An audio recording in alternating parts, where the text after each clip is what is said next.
Hello, everyone. Welcome to the Ice Cold Takes podcast. I am your host, Joey DeMeglio, and the New York Rangers have all but locked up the third seed in the Metropolitan Division.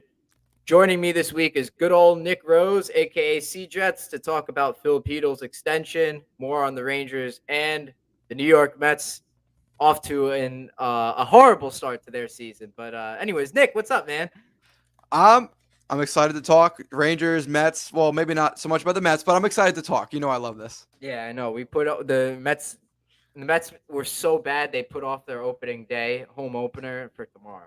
That's how bad they were. That's how bad it is. Whether or not it was the weather. No, they just like what? Maybe we give this team a minute to rest before we embarrass ourselves on Citi Field. Yo, Python. What's up, Python? Yes, sir, Python.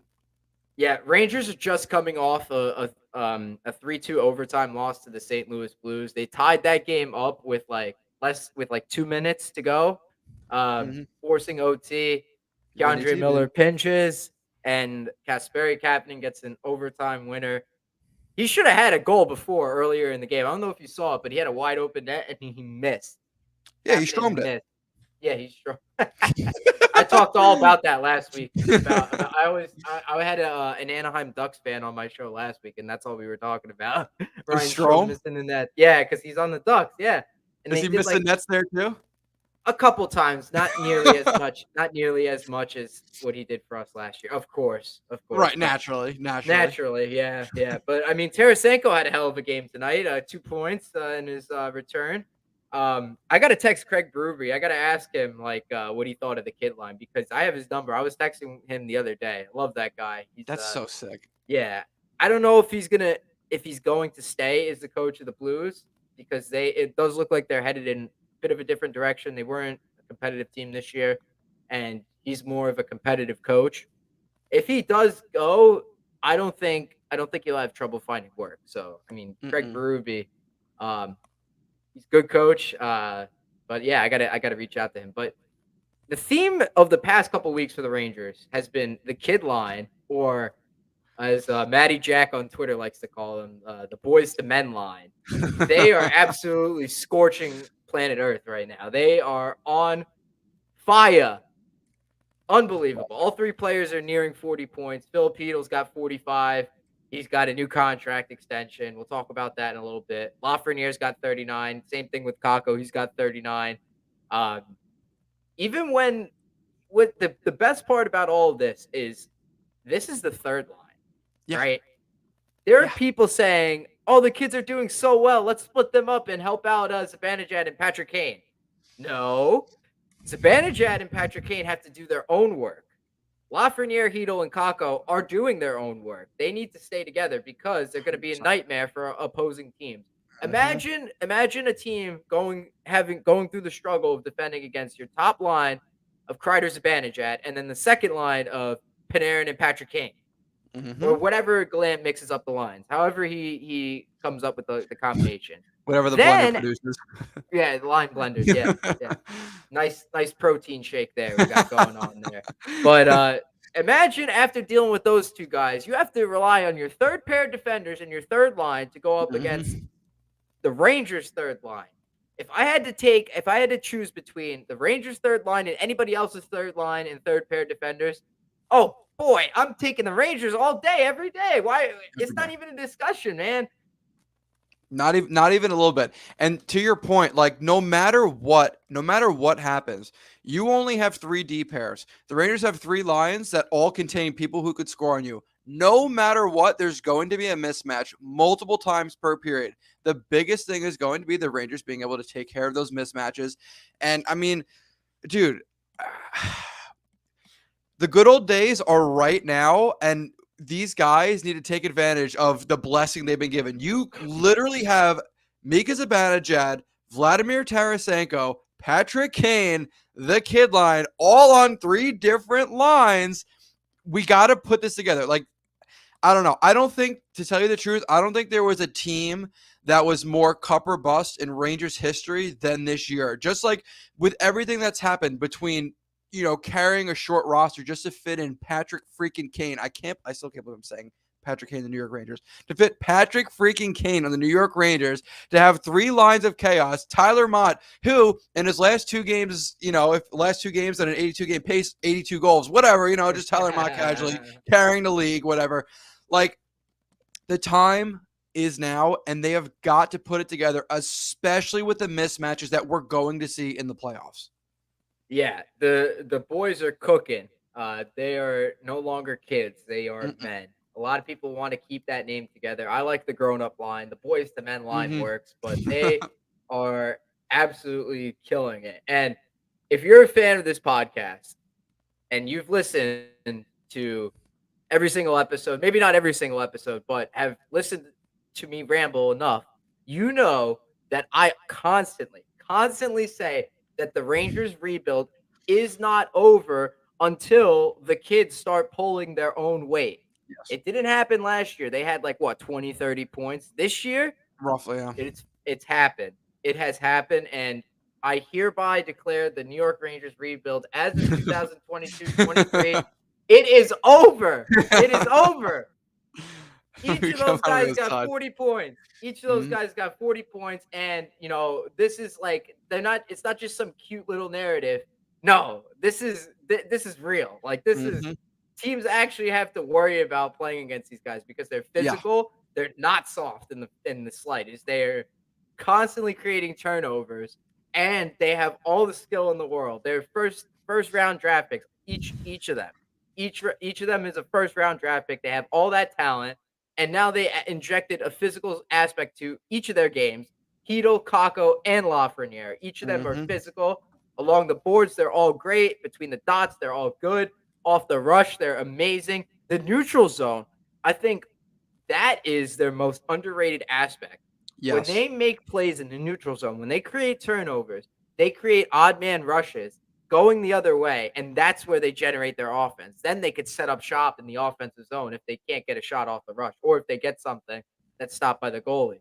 That's the key to their success is the neutral zone.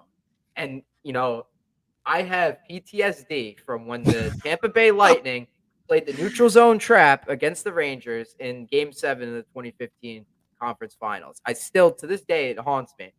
With Chytil, Kakko, Lafreniere, they might be able to exploit that. Yes, 100%. And here's a fun little stat that I like. Amongst Rangers forwards, the kid line is 2nd, 5th, and 6th, respectively, in takeaways per 60 on the team.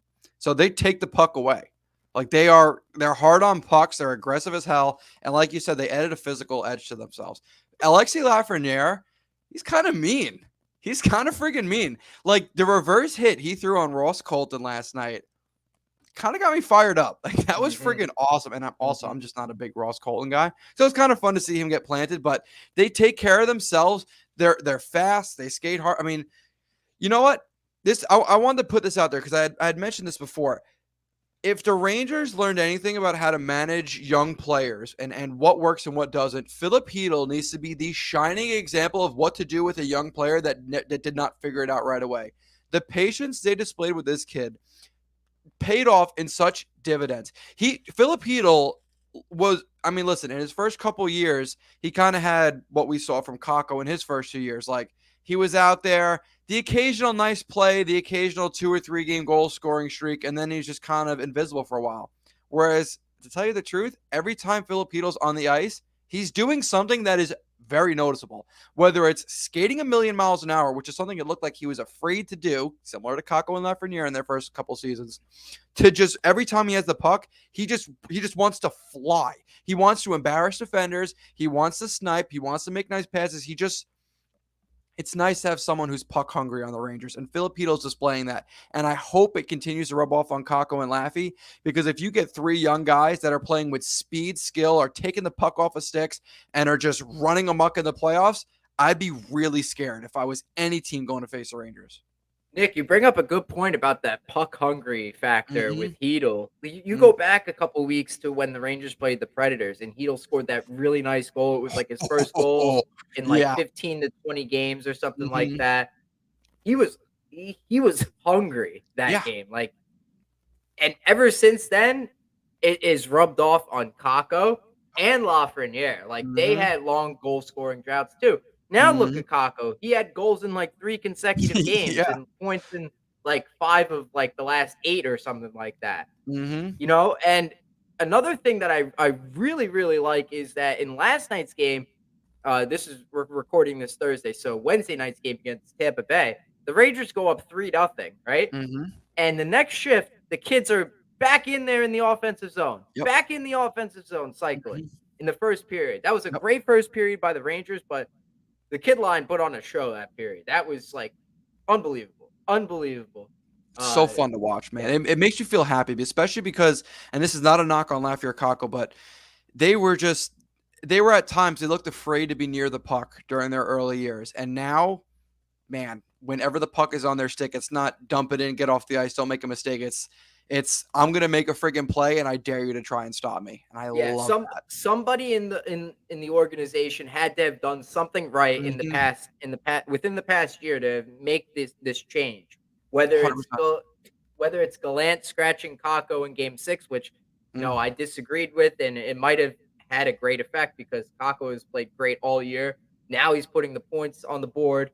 Mhm. Uh, whether it's scratching Lafreniere, um, in the around the New Year, Mhm. The it was trade against rumor Tampa started. Bay. The trade rumors started. Mhm. Whatever it is, gotta give credit to the Rangers organization. I know people have clamored and said that, the Rangers can't develop a forward prospect to save their lives. They have 3. Actually, Mhm. they have 5 on this Mhm. roster. And you're like, 5? Well, who could you possibly be talking about? Don't forget Chris Kreider. Chris Kreider. CK20. Chris Kreider came up in 2012, bounced up and down in 2013, bounced up and down in 2014. They kept him, they let him ride, and here he is, man. Um, Also, Mika Zibanejad, not a 1C.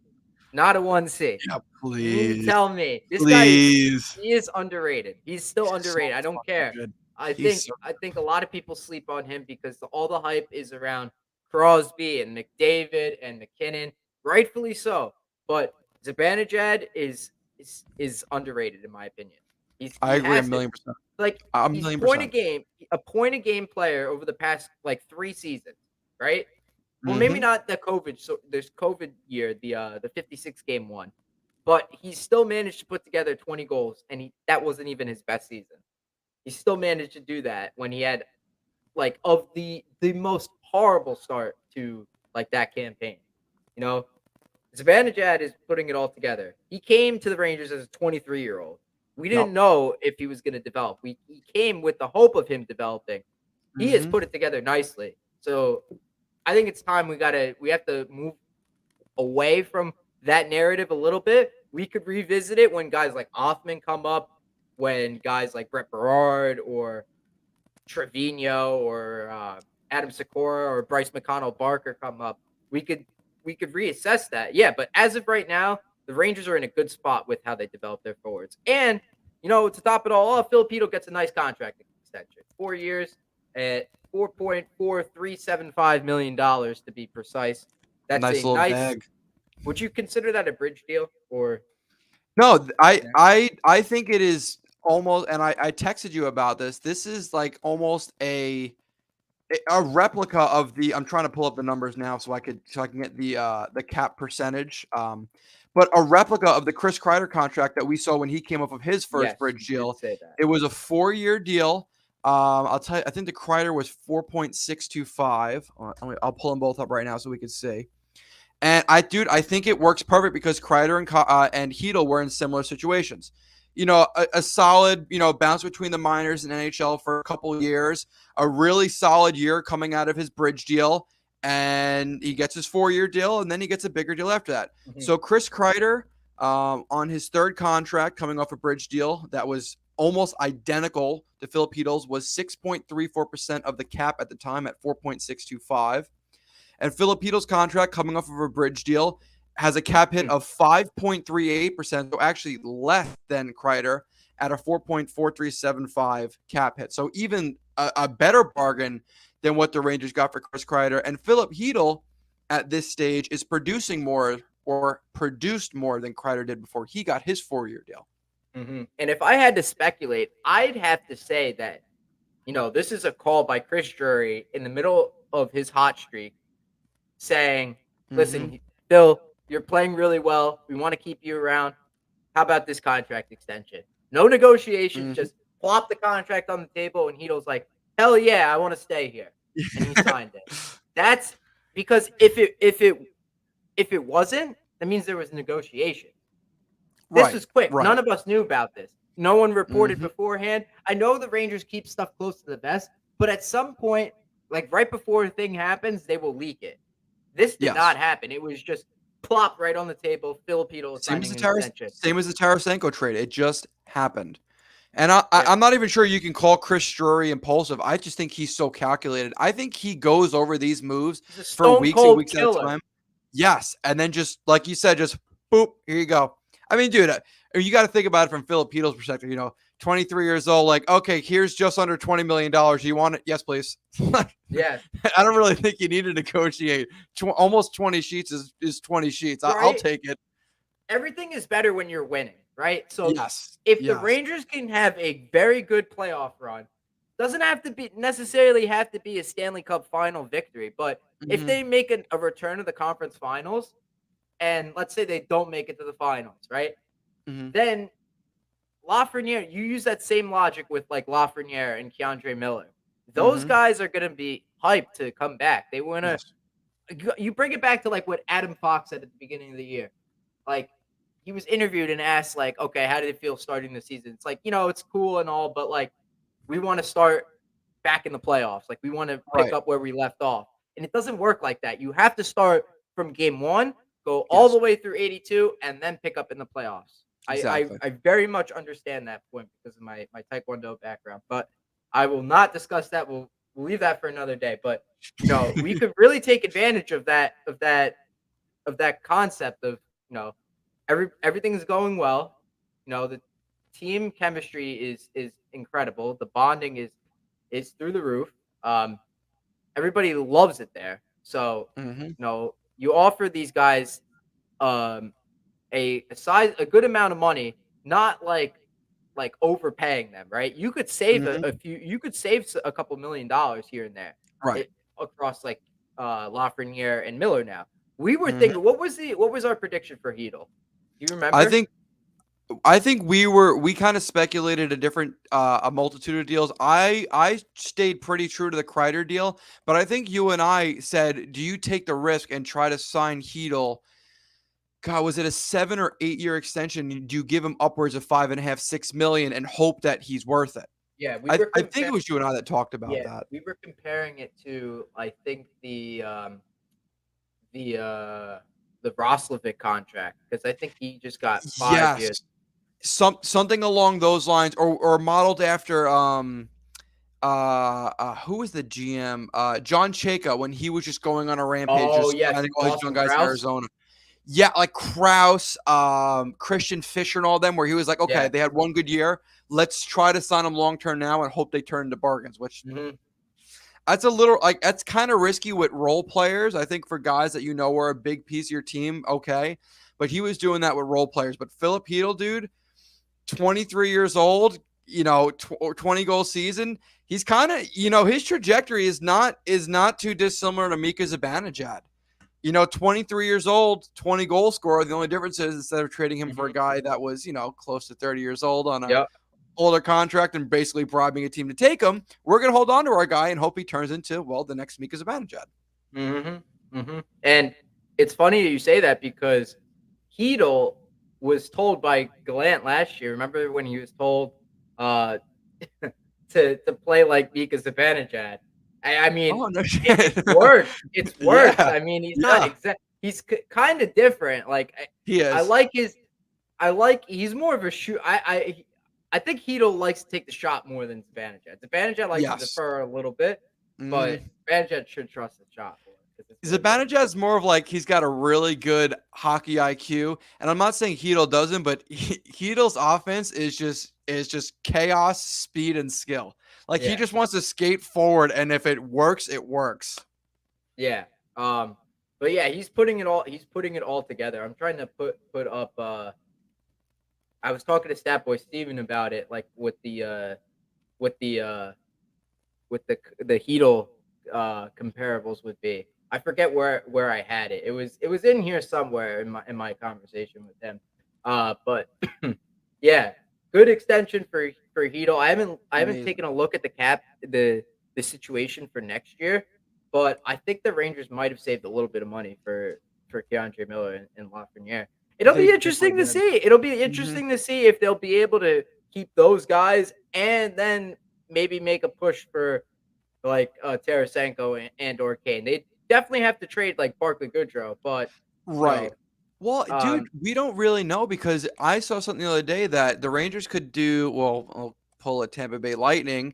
If Patrick Kane really is going to get hip surgery in the offseason, is going to be out a while, you sign him to whatever he wants. I mean, yeah, whatever he wants. You sign him to a decent deal, you LTIR him, insurance pays him, and then you don't reactivate him until the cap works. yeah, yeah. Um, that's the Tampa Bay Lightning Yeah. like thing. I think people If were it trying to do works. that for Lindgren, but I Yep. mean, the moment Hey, is if it gone works. now. The moment If is it gone works. now. You're dude, it could I mean, could you imagine if they find a way to bring back Tarasenko and Kane and not really hurt the roster, man? Oh my god. Like I But said, though, everything's better when you're winning, so they might yes, take less money. exactly. And you know what, too? I, I know people are saying it's more likely if they don't win that they'll resign. To tell you the truth, I don't think the likelihood of them winning or losing changes. I'm sorry. I don't think the likelihood of them staying depends on them winning or losing. To tell you the truth, every time Kane or Tarasenko is interviewed or they're talking, you see them interacting with the team, they're smiling and having the time of their lives. If they're happy where they are, I mean, we're talking guys that have made tens of, for Kane, over 100 million, but a guy like Tarasenko who's made, I think, $70 million plus in his career. Yeah, they might take a discount to be where they're happy, where their friends are, and where they're just enjoying life. I mean, New York City is beautiful. And if you're a multimillionaire, it's even more beautiful because you can enjoy it more than the 9 to 5.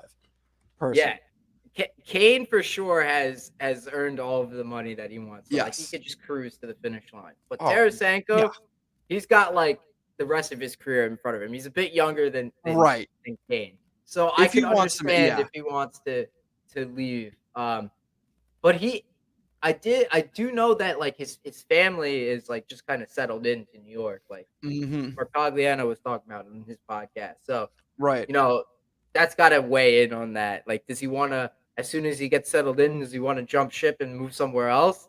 Or Exactly. And he's got young kids, right? he's got he I would assume so. Yeah, he has to, yeah.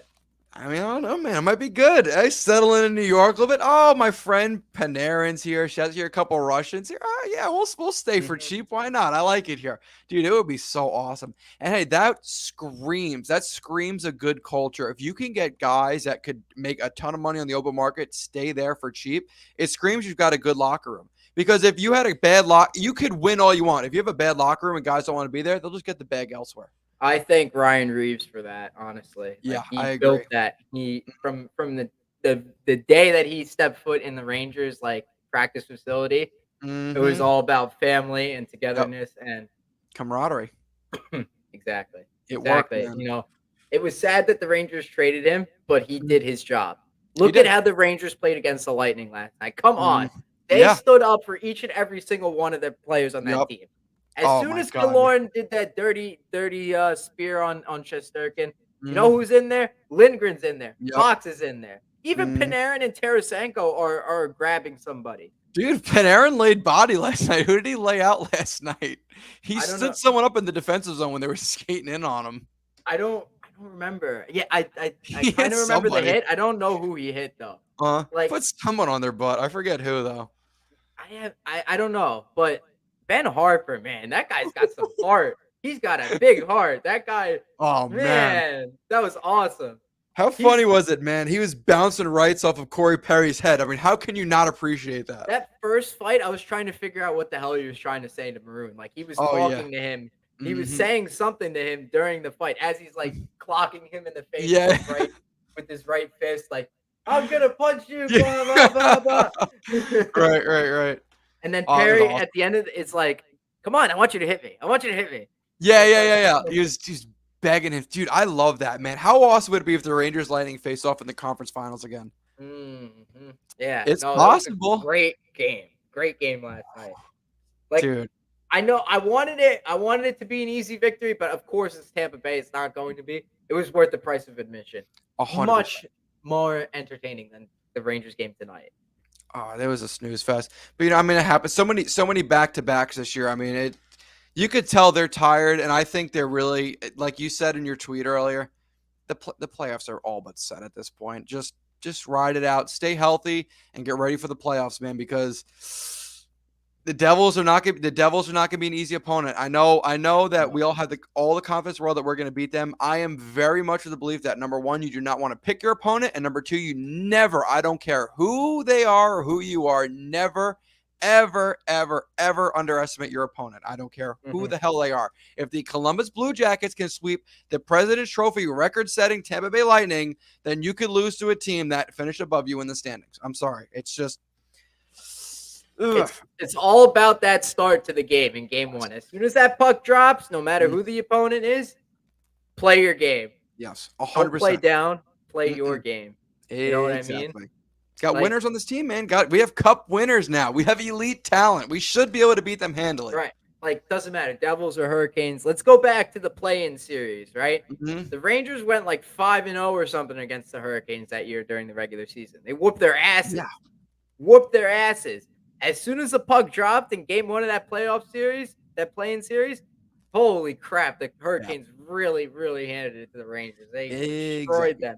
Offensively, defensively, they had the better goalies. They Mhm. used two goaltenders, and they were both better than Lundqvist and Shesterkin. So Exactly. Never pick your opponent. Never. It's bad luck, man. Bad luck. so the Devils could be that same situation for the Devils' perspective. They could Mhm. like say, all right, let's play the Rangers. They're a soft team. Let's play them. Right. And the Exactly. Rangers could be like, no, no, no, no, no. That's not how this Mm-mm. works. We went to the conference finals last year. You Yep. guys got to earn your way there. So beat us. 100%. A It's 100%. you versus us. Like you have to beat us, not we have Right. to beat you. That's what the Exactly. Rangers mentality's got to be. And don't back Mhm. down from anybody. You know? No. Mm-mm. That's actually, I like the way you said that too, because you're almost taking the pressure off yourself with that mindset. Like, you have to beat me. That way you feel like you're in control and you just Mhm. run shit. I mean, listen, Obviously, yeah. go Go ahead. ahead. Sorry. Go ahead. Nah, yeah, nah, your podcast, you go. Yeah, you can't take it for granted. Like you just No. can't take it for granted though. Hell no. And dude, when you got Patrick Kane bombing up the wing, like playoff Patrick Kane bombing up the wing, or oh well, Patrick Kane's not having a good game. Well, Tarasenko is gonna just snipe one, or oh, here comes the kid line. Oh, here comes Mika Zibanejad. Oh, look, Chris Kreider and his big ass is planted in front of the net. That's not enough. Okay, well, here's Adam Fox making a breakout pass. Here's Igor Shesterkin making a breakout pass. Oh, Jacob Trouba just buried your guy in the corner. Keandre Miller skating coast to coast. There is just so many scary options on the Rangers. There's no reason that they should not have the mindset that you just laid out, and I love the way you put it. Mm-hmm. Yep. Yep. I don't know about Kane's flying down the wing with that hip of his. It's lower body injuries. He's. we could assume that it's his Yep, hip that's bothering him. it is. I have a But solution for him. He's Panarin and Tarasenko on his team, a little bit of Russian gas. yeah, just they got to give him whatever they gave Mahomes in the second Yeah. half of the during halftime at the Yeah. Super Bowl. Whatever medication they Yeah. gave him, give it to Kane. Just have it on the bench ready for him. Yeah, for real. I have no idea what it was, but it had to be something because the guy could barely move and he came out and he was like, "Yeah, I'm good. I'm Like a good." bat out of hell. Oh, I'm ready for it. Yeah, Kane's got to. If I were Gerard Gallant, I would just not even play him the rest of the regular season. Mhm. Just hold him out. I That's it. agree. No point. help No me. point risking it.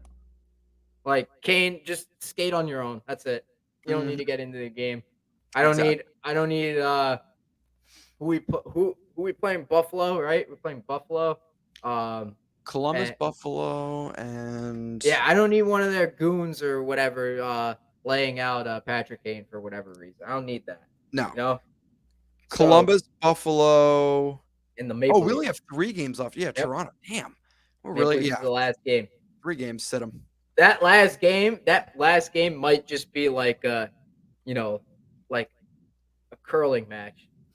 if even that, dude. I mean, that is going to be both teams resting pretty much their entire roster. It's going to be like the final preseason game. Like you're It'll just be going to the see Toronto guys. Marlies versus the Hartford Yeah. Wolfpack. Except the Rangers don't have enough cap space to call up players. Right. Dude, hey, it's gonna be a Gord Murphy and all them just Right. suiting up the coaches on the Ben, ice. Ben Harper playing forward, defense, and goaltender. Hey, I heard they're calling up Mackenzie Skapsky. He's playing in net. He's He the was E-Bug. good. Skapsky was good. Like he played like 4 games. He was great. Shut out in his second career game against Buffalo. My Yeah, co-host, my old co-host used to talk about that all the time. He loved Skapsky. Skapsky. Yeah. Mackenzie Skapsky, dude. I think I'm gonna go. I'm not gonna stray off because I did this with Python. We made the mistake of bringing up of just random players, and it lasted for like an hour just naming random people. But Mackenzie Skapsky, I think, finished his professional hockey career playing Canadian college hockey. I What? think that was dude. Hold on, I'll tell you right now. It was something so bizarre. I don't mean to go on a weird segue. Hold on. Now it's not. Of course, Hockey DB doesn't. Here it goes. Yeah, Mackenzie Skapsky. Oh no, I'm a liar. I was thinking of somebody else. No, he finished his career. He went from the WHL to the Coast, the AHL, 2 NHL games, one being a shutout, a .978 career save percentage in those 2 games to Hartford, the Coast the very same year, to a different Coast team, to the Slovak League, to retirement. I gotta get him on the podcast. That'd be hilarious. Dude, he was a funny freaking guy in the interview after that shutout. Like, he seems like an awesome dude. 44 out of 45 shots he stopped. He's only allowed 1 goal in his NHL career. That is insane. Hey, put his jersey in the rafters. Best save percentage in Rangers history. Put him in the rafters. Right, for real. You know, it's funny, like 2 games played. That's not even like I had Jamie McLennan on. He played 4 games for the Rangers. You know, Jamie McLennan, he's an analyst for TSN. Yes. He's on NHL Network. I was like, oh yeah, we have a former Ranger who had a brief tenure with the team, and he's like, oh yeah, I love how you said brief tenure. What was it like? 3 games, 4 games? Dude, I love it. Yeah, McLennan was great. I gotta find Skapsky. I'm making moves, man. I'm making moves. Ice Cold Takes listeners, I just reached out to Dave Jackson today, the ref for ESPN, God. and he responded immediately. We're gonna get him on soon. So, dude, that's so freaking awesome. We're on the Cali watch is on day 22. I'm running out of memes. I'm running out of stuff to Photoshop. I'm learning how to do stuff. You know, like constantly trying to educate myself on how to be a better like a graphic designer, just so I can get this guy on the show. Well, dude, anything you do is gonna be better than me. Whenever I have to edit videos, I literally use Windows Movie Maker, so it doesn't get any lower than that. When I make my clips, I use like the UCut app on my phone. It's just I just cut. Oh, cute cut. UCut.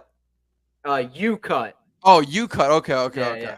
Yeah, it's like I just need to cut stuff and you know make it transition nicely to the other. You know, just as long as the recording is stable and stuff like that. You know. Do you want to know what I used to make my my thumbnails? I used the cutout tool on Snapchat and save it. That's great. I used to make memes like that a long time ago. I once made. Do you remember Danny Heatley, the All-Star, like the effing All-Star, man, like the 20 questions interview or whatever. Like, I want to trade out of Ottawa. Yeah. Danny Jed had like a hat trick in Ottawa, and after that game, I took a screenshot of the Heatley interview, and I used a Snapchat cutout thing of Zibanejad's face. After he scored that crazy tic-tac-toe goal with Buchnevich and Panarin. Yes, dude. Yes. That face, and I cropped it over Heatley. I was like, oh yeah. How do you feel about tonight's game? Like, I pretend that I want to trade back to Ottawa. Zibanejad is like Heatley reincarnated, just a much better person. Significantly better person. Yeah. Danny Heatley, the All-Star. Man, what a Dude, nickname. I love that, man. what a But psycho. yeah. But for real, like Zibanejad, since he's come over, he's just been great. Thank you so much, Ottawa. I really appreciate it. Seriously, good I looking love him. out. Yeah. Whoever thought Broussard in the 7th round pick for Zibanejad in the second was a good idea. Oh my god. Thank you. Who was the GM of Ottawa back then? Who there's Pierre no way Dorian? Was it Pierre Dorian? oh my god. Ottawa Jesus Senators Christ GM. almighty. I And I mean, still think they're it's good now. I yeah. like their build now, but Yeah, I but mean, like, dude, like, how lucky did they get? The only reason they're good now is because that freaking 4th overall pick. Who'd they get it from? Brady Because it, Tkachuk. Oh yeah, wait, that was from Colorado. Bowen Ye- Byram. Oh Yeah, wait, no. Yes, it was Brady Tkachuk. Yes. yes, dude. Like, oh my god, they got so freaking lucky. I'm sorry. And I then they got the pick from San Jose that turned into a blunder pick, and that ended up being a high pick. So they made up for the pick they lost out when they acquired Duchesne. yes, I think yeah, that they was the got Kachuk very pick. lucky. They got very lucky. Yeah, they did the reverse of like acquiring a guy and getting worse with Eric Carlson going to San Jose. Yeah, so like the year in 2019, Ottawa they were like the worst team, Yeah, and right? they didn't have a first round pick. They should have had that first overall pick, but they dropped in Yeah, the lottery. So that was yes. a good move that they held on to the previous year's pick because Mhm. they basically in comparison, Bowen Byram's a scrub compared to Brady Tkachuk. I'm Oh sorry, man. yeah. That's a damn dude. I still think back to that. Imagine if Colorado had that pick and it turned into freaking Jack Hughes and they had Hughes and McKinnon. Jesus Christ, Oh my that'd be god. chaotic, bro. Would have been insane. They Gary would never Bettman, lose. Gary Bettman would have to intervene. That's too much awesome, Oh man. my Holy god, dude. shit. There was no way they were winning that draft lottery. There was a reason they dropped back 3 spots. Like, Yeah. I think okay, the GM for the Ottawa Senators up until April 10th, 2016 was Brian Murray. oh my god, From that Brian day Murray. forward, it was Pierre Dorian. So, when did the Zibanejad trade happen? That happened, I think it was that summer. So, So that must have been his first move. Must have been Pierre Dorian's first move. When did he get traded to the Rangers? NHL trades by July 18th, 2016. So, yes, that's Pierre Dorian. Thank you, Pierre Dorian, for trading Zibanejad to the Rangers. dude, imagine like that was oh, hold on. I'll tell you right now. If you go on NHLTradeTracker.com, you could sort trades by GM. Dude, hold on. Okay, no. His first ever trade was trading up from 12 to 11 to draft Logan Brown. All right, yes, sick move. And then Who's on the Blues right now, actually. yes. So it was his third ever trade as GM of the Ottawa Senators. Yikes. Hey, but his fourth trade wasn't too bad. He got Mike Condon. Sound. Yeah, good job. Remember, oh my gosh, who was Andrew Hammond? The Hamburglar. The Hamburglar. He was part of the Duchesne trade. That 14-15 Ottawa Senators team was interesting because it didn't look like they were going to make the playoffs at all. And then they just went on a run. With a young Mark Stone and a young Mike Hoffman. That was before like the incident, right, with Hoffman and like Eric and Carlson's wife. Yeah. Between the wives, yes. Yeah, the wives or whatever. That was so awkward. Yeah. Oh, that was the beginning of the end there. And I think in like when they had Duchesne, there was like an incident with the taxi cab driver or something like Yes, you that. remember that? They were ripping the Vaguely. coach. Yeah, yes, that's what it was. I'm looking at these trades now. Yeah, first round pick. They traded up for Logan Brown, and then this is a meaningless trade. Michael McLeod. I mean, he's not a guy that's really developed. He's struggled to develop. And then Chase on for Seeloff. Yep. And then Ex-Ranger. And then Broussard for Zibanejad. Yep. Thank you very much. much. How cool is that website, huh? Trade Tracker. This is awesome. Oh, that's what I use for my historical like whenever I make those videos when I do the historical trade references, that's what I use to find all those trades.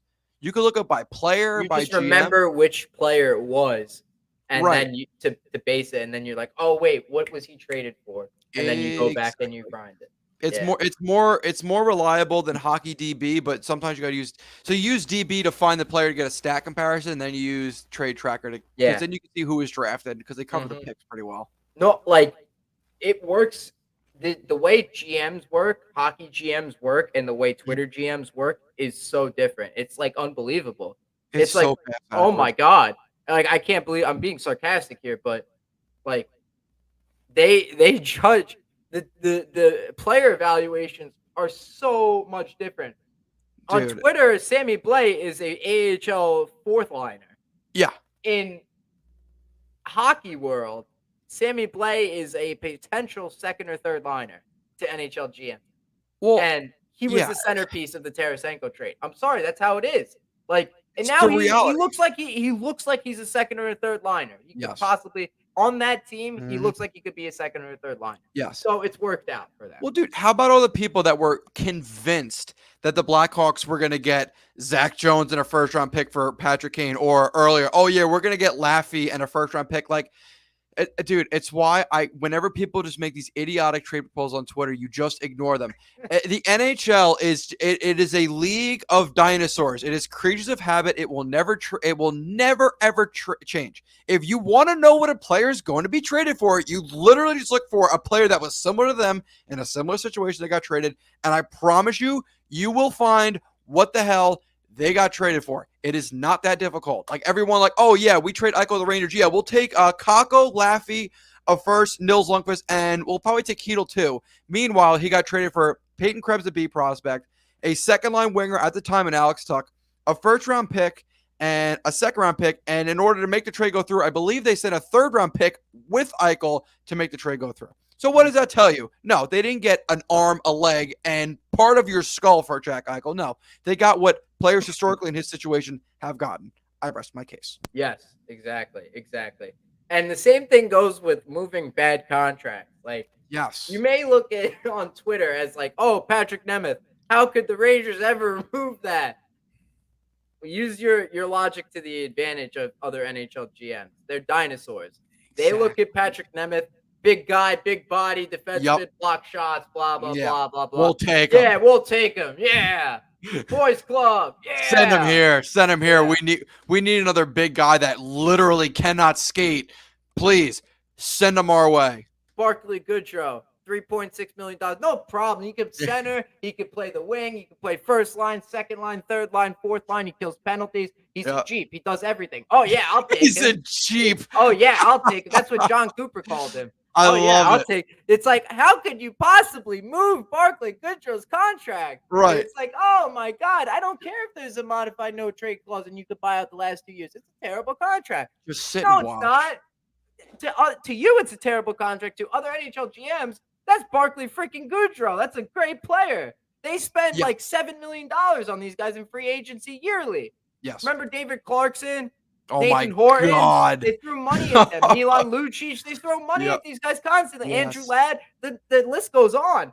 NHL GMs Louis are Erickson. stupid. They're awful. Louis They are Erickson. freaking Louis awful. Erickson. Oh my gosh, that guy Louis. was the all time. Like he went from 30 goals to like 30 seconds on the ice. Like Yeah, like that guy fell off a cliff. 18 Dude. Miller over the cliff, man. and it will never, ever, ever change. Dude, you want the best example of all time of why it won't change? The Toronto Maple Leafs got assets from the Ottawa Senators for Dion fucking Phaneuf. All right? Yeah. It will never change. It never will. The That was boys club will never crazy. change. That one was a really, really crazy trade. There was like 9-player, 10-player deal. Yeah. It was the dumbest thing ever. And it guess what? It really didn't work out for either side. It was just But a it still salary happened. swap. Yeah. Because you remember the you know who the Leafs got back in that deal? Was it McCulloch? Milan Michalek. Yeah, they Milan got like his Michalek. contract because he couldn't play anymore. Or Yes. something like Him and Joffrey Loophole stayed on LTIR the rest of their careers. that. Yeah. Remember when Loophole, he posted the picture of him on Instagram, like surfing, like completely healthy, and someone commented, "I thought you were hurt." He goes, "No, I'm fine. They're just not playing me or something like that." I don't remember that. No, I wasn't. Dude, that, it's all over Twitter. I wasn't on Twitter back then. That was when I was in Oh, high school. That was a it was long time. I gotta go do some investigative work there. Dude, But yeah, just look up Joffrey Lupul Instagram surfing or something like that. It'll pop up. yeah, for sure. I definitely will. But like Mm, the NHL GMs, that's how they work. And that's how they Chris Drury is operate. one of the smart ones, so he'll be Yes. able to exploit that. Yes. So I'm not advocating for a Barkley Goodrow trade. I'm not saying that's going to happen.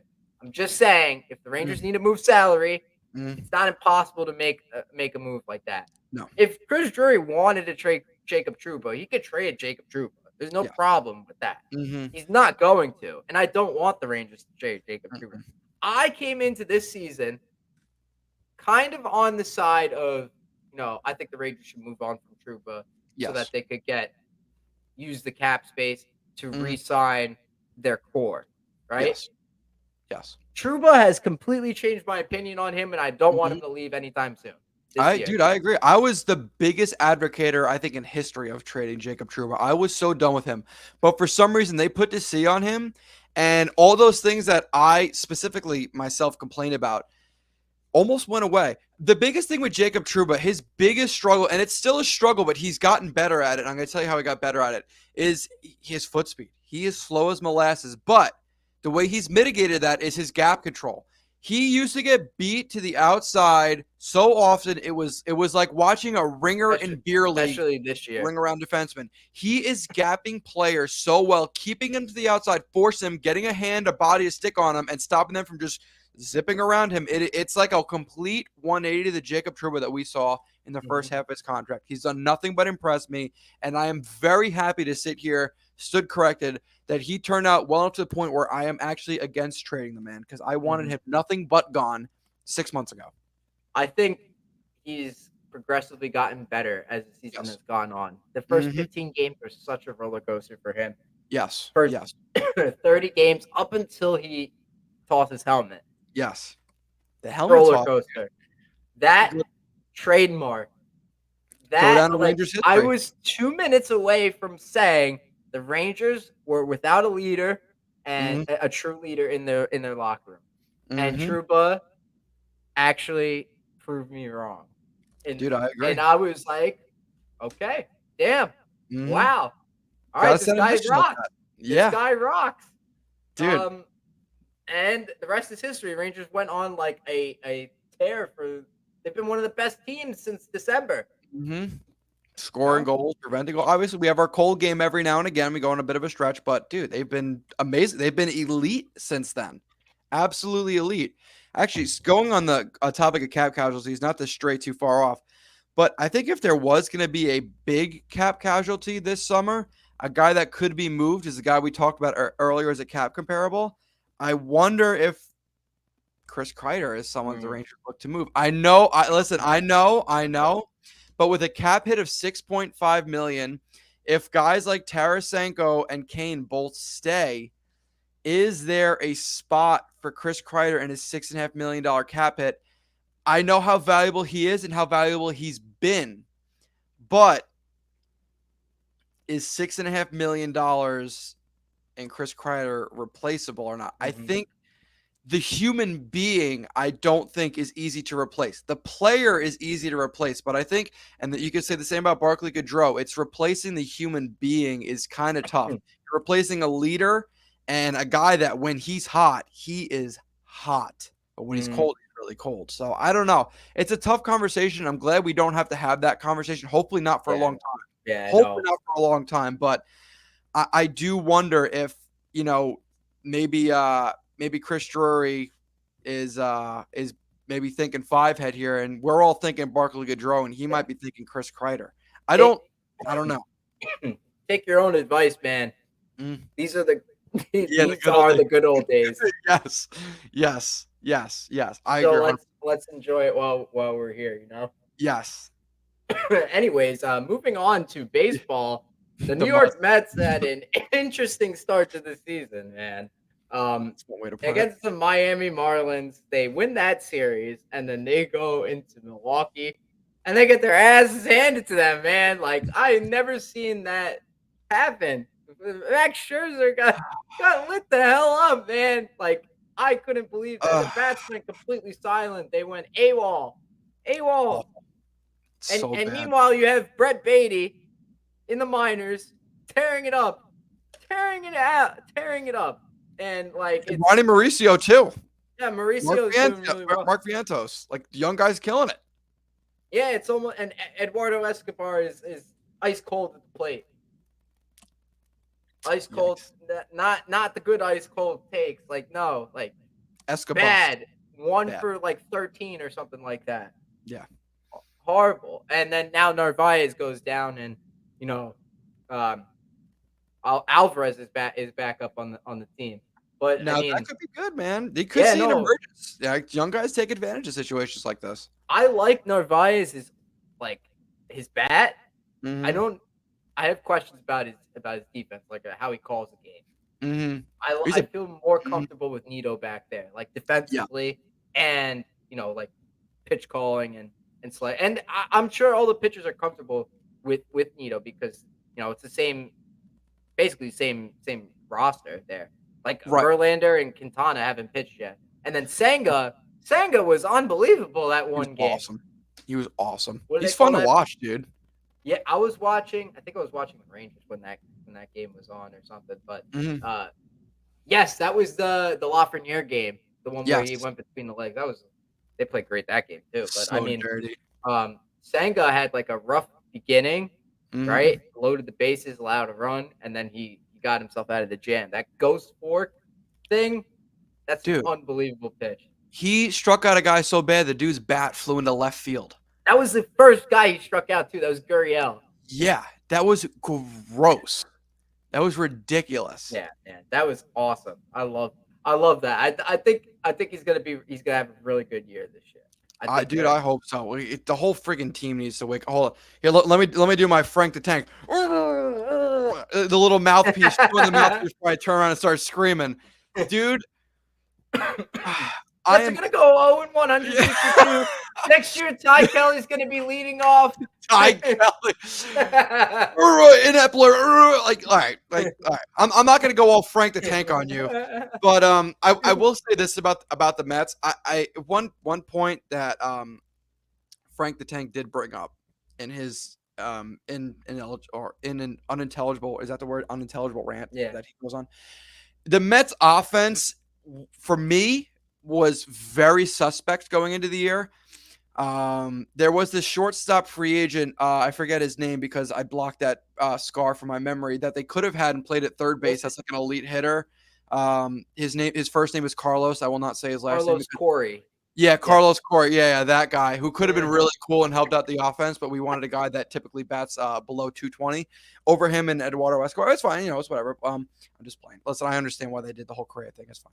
But the Mets offense was definitely suspect going in this year. You had a lot of guys that you were banking on playing above where they usually are. I mean, you're banking Mark Canha has a great year. You're banking on Escobar. You're banking on a lot of things, and it's just sometimes it doesn't work out. Now, granted, it's a pretty long season, like 160-something games. So I'm not going to get too hung up on the first, first six, right? First six in. I'm not like too bummed out or like saying the season's over yet. Kind of crazy to say that.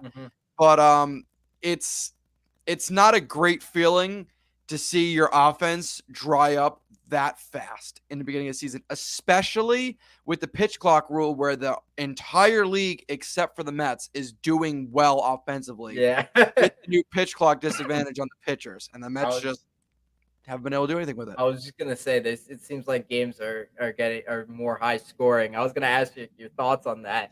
I came into it like thinking it was gonna speed up games, like because in today's day and age, attention span of people is so minute. It's like non-existent, significantly lower. Yeah. And it hasn't really felt like it's sped up that much. It still feels like opening day. It still felt the same amount of time. Like the game started at 1:10, and it still ended at 4. Right. Right. Exactly. I agree. Now the games on average are finishing. I read the number the other day. It was about a half hour earlier. And I think it's in a good spot. I will say this though, if they're worried about team revenues and making money still, I wonder if they will go the route of making every game, because they're finishing a half hour earlier, if they'll make the games on average start a half hour later, but open up the stadium earlier and offer more pregame fan experiences, so they don't lose as much money from concessions or miscellaneous stuff that you do during the game. For example, let's say the Mets have a 7 o'clock game. The stadium would open at what, 6:30? So I wonder if they would do 7:30 starts, and instead of opening the stadium at 7, and again, I'm just making up times. I'm not sure how it works. If they'll just open at 6:30, let fans funnel in pregame, do whatever they want to do. So you still have people in the building, but the games are shorter. So I don't know. I'm just kind of shooting stuff out loud because I know Yeah. some people are a bit upset, less time at the ballpark. If they will make it a comment, it's like, hey, we'll open up earlier, flood the team store, barbecue, just have like fun stuff for fans to do. And I think it'll all work out in the end, because the old saying is you don't go to the ballpark to catch a game. It's a day at the ballpark, right? I mean, that's at least what it's called when I was growing up, a day at the ballpark. So if you want to keep that day and keep the fans in the stadium for a long period of time, make it so they can get in earlier. But I notice it a little bit faster, the games. It definitely doesn't feel that way because baseball still is a slow sport. But yeah, it hasn't helped the Mets, so I gotta sign up for that college $15 ticket thing. Yes, that's awesome. That's awesome. I saw that like a week before opening day. I'm like, this is awesome. This is great. Yeah. This is like for me, yeah. Dude, what a good guy. Like when you have that much money, I guess you can make decisions like that. Yeah, but it's a great idea. I mean, it's like man, I don't know the term for it, but you lose money on one thing to make more money elsewhere. By losing money on ticket sales, you're bringing younger audiences into games that they're going to buy drinks, buy stuff, buy team merch, become bigger fans, interact on social media, and that's how you grow the game. And I wish more owners in more sports had that same eye that Steve Cohen has right now. He's taking a loss today because it's NHL. Yeah, NHL, please. Like he's taking a loss today for an investment tomorrow. Like, hey, there's a reason he's a multi-billionaire. It's not because he's an idiot with his money. It's not because he makes bad investments. He knows damn well what he's doing, and he's doing a good job of it. Talk about another stone cold killer, man. That guy is seriously. When he said that thing about Kumar Rocker, yeah, dude. I lost my mind. Yeah, it's like this guy's an investment. I was like, oh, yeah, damn. It's one way to look at people, huh? Wow, it's calculated, dude. That. I was not expecting that. Yeah. Hey, he's calculated, dude. I mean, listen, if he's got a really good way of looking at the business. It's definitely a little bit colder and not as much fun, happy personality that we're used to. But I mean, hell, if it's going to grow the game and it's going to in turn make the players more money and make the games more enjoyable for fans, so the fans get their return on investment, I love it. And I don't care. Listen, if you have to be cold to grow the game, freaking do it. Wish the NHL would do the same, but the Rangers would rather charge $100 for nosebleed tickets and not grow the game. So whatever. Yeah, $100. Yeah, more like $400 for playoff tickets with limited seating, limited view. Just like the cheapest tickets, all of like the cheapest tickets in $415 is like so limited view, all of them. Like I didn't even use the pre-sale code. What's the point? What's the point of having that thing? Yeah, because this is you watching the game. This is us watching the game, and this is the bridge in the way.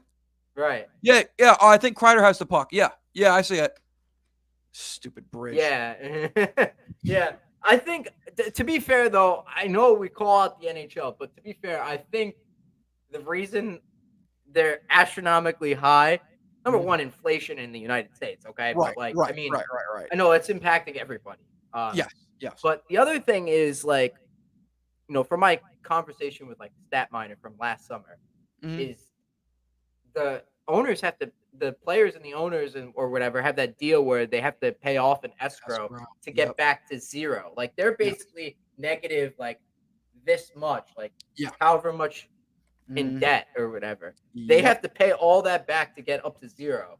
So I think the owners are trying to help them out by, raising their ticket prices, getting, the maximum amount of people to go to the game while generating the most money so that they could get up to zero quicker. If once you get to zero though, there should be no excuses. Like you should try and do stuff like that to grow the game. Like, because you need to, dude. I hate to say it, but hockey, I mean, for the diehard hockey fans like you and I, hockey will never go away. But you gotta find a way to connect with the younger audiences because I'm telling you Right. right now, soccer in the United States, if it hasn't already, is going to take over Yeah. hockey. It's going Yeah. to. Yeah. Like the NHL's not in a position right now, I wouldn't say, to offer people $15 playoff tickets, you know? No. Like No, definitely not. No, no, or $15 tickets even for the last couple games of the regular season. I Like agree. like a competitive team like the Rangers is not in that position because Mm-mm. they would be Hell no. losing so much money. It Yes. took me a while to understand too, like how the blackouts work. They Yeah. lose a lot of money, Mhm. like off the Yeah. advertisements for those games. So like if you have an NHL Network game and it's also broadcast on MSG, um, but let's say you don't have MSG, right? Mhm. And like me, like I don't have MSG. And if I Mm. try to watch it on NHL Network, it's blacked out Right. because they would lose MSG would be losing the money that Mhm. would be going towards NHL Network if you watch that game. Those Right. advertisements go towards NHL Network, not towards Mhm. MSG. Right. Yeah, so Complicated as hell. I understand why, the blackouts are a thing. Although the other day, for some reason, I was able to watch the Islanders play the Lightning on Well ESPN Plus. well, it's the Islanders. Come on. Who's Their watching? ESPN Plus responded to me. Hi, please enter your zip code into this panel, this box here. Okay. I typed my zip code in. Under these blackout regulations, you should not be able to watch the Rangers, Devils, or Islanders. Okay. Why am I able to watch the Islanders right now? Dude, just make your zip code like what was my Long Island zip code? Just get a VPN and set your zip code to 11793. You'll be able to watch whatever the hell you want. Right, yeah, I should. My zip code is the Bermuda Triangle. That's my IP address. Dude, I love it. Oh my god. All right. This has been fun. I think this might be the first time in Ice Cold Takes history I'm doing an episode like past 12 o'clock. Like we're recording this at like Oh 12:05 shit, it's 5 Friday after. morning, which is awesome. This is what Um, happens when you have fun. yeah, no, for real. Like the time just goes by and you're Just not even zips. worried about it, man. All right, well, we're gonna wrap this one up. Thanks everybody for listening. Deuces.